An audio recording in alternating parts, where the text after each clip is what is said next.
Hey guys, Shakib খানের বরবাদ সিনেমাটিতে এমন কিছু থাকছে যা বাংলাদেশের সিনেমার ইতিহাসে কখনোই আসেনি বা কখনো ঘটেনি। সো এমনটাই কিন্তু জানিয়েছেন সিনেমাটির একজন অনবদ্য খলনায়ক, যার নাম মিশা সওদাগর। সো এইগুলো কথা কিন্তু সবাই বলে থাকে সিনেমা রিলিজের আগে। সো সিনেমা রিলিজ হলে আমরা বুঝতে পারবো আসলে আমরা নতুন কি পেতে যাচ্ছি এই বরবাদ সিনেমার কাছ থেকে। সিনেমা রিলিজ হবে আগামী ঈদের দিন থেকে আমরা এই সিনেমাটা সিনেমা হলে দেখতে পারবো। আর ঈদের আগে এই সিনেমার গানগুলো অন্তত রিলিজ করা উচিত। বাট আমরা শুনতে পারলাম ডিরেক্টর বলেছেন ঈদের আগে আমরা একটা অথবা দুইটা গান দেখতে পারবো, বাকিগুলো আমরা সিনেমা রিলিজের পর দেখতে পারবো। আর এই বিষয়টা কিন্তু অবশ্যই একটা সিনেমার ক্ষেত্রে নেগেটিভ ইম্প্যাক্ট ফেলবে। আমি জানি শাকিব খানের একটা হিউজ ফ্যান বেস রয়েছে। সো এই সিনেমাটার প্রচার না করলেও তারা কিন্তু এই সিনেমাটা সিনেমা হলে দেখতে যাবে এবং সিনেমাটা এবারের ঈদে সেরা সিনেমা হবে। কিন্তু একটা কথা সবসময় মনে রাখতে হবে, একটা সিনেমা আরো বেশি ইনকাম করতে ইম্প্যাক্ট ফেলে সিনেমাটার প্রচারণা। সো বরবাদ সিনেমার ক্ষেত্রে অবশ্যই উচিত ছিল সিনেমা রিলিজের আগে এই সিনেমার গানগুলো রিলিজ করা দরকার।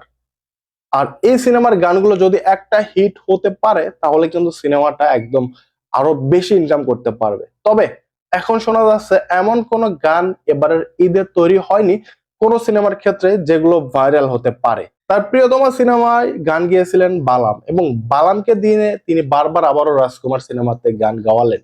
বাট প্রিয়তমাতে হিট করলেও রাজকুমারে কিন্তু হিট করতে পারেনি, সো তিনি তাকে বাদ দিয়ে দিলেন। অন্যদিকে তুফান সিনেমাটিতে গান করলেন প্রীতম হাসান এবং প্রীতম হাসানের গানগুলো কিন্তু সুপারহিট, গানগুলো বেশ ভাইরাল। আবার সেই প্রীতম হাসানকে দিয়েই তিনি কিন্তু এই বরবাদ সিনেমার গানগুলো করাবেন। সো এটা ভাইরাল হবে কিনা সেটা গানগুলো রিলিজ করলেই বোঝা যাবে।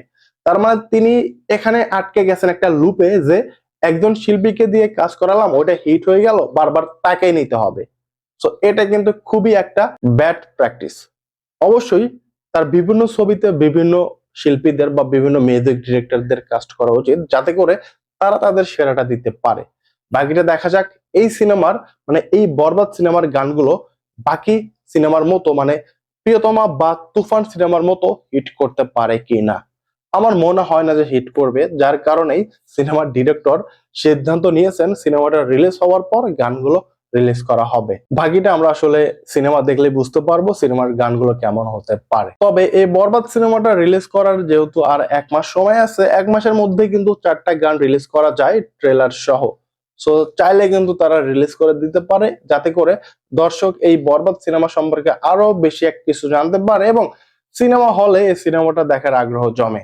আপনি অ্যাজ এ সাকিবিয়ান অবশ্যই সিনেমাটা দেখতে যাবেন, গানগুলো রিলিজ হলেও কি না হলেও কি আপনি দেখতে যাবেন। বাট যারা সাকিবিয়ান না, তারা কিন্তু অবশ্যই ডিসাইড করবে সিনেমাটার আগের কন্টেন্ট দেখে, মানে গানগুলো দেখে, ট্রেলার গুলো দেখে, যে তারা এই সিনেমাটা সিনেমা হলে দেখতে যাবে কি না। সো এই বিষয়টা অবশ্যই মাথায় রাখা উচিত এবং মাথায় রেখেই এই সিনেমার গান ট্রেলার গুলো সিনেমা রিলিজের আগে রিলিজ করা দরকার। সো এই বিষয়ে আপনারা অ্যাজ এ ফ্যান একদম নিউট্রাল অডিয়েন্স হিসাবে কিভাবে দেখছেন অবশ্যই কমেন্ট করে জানাবেন। ধন্যবাদ সবাইকে।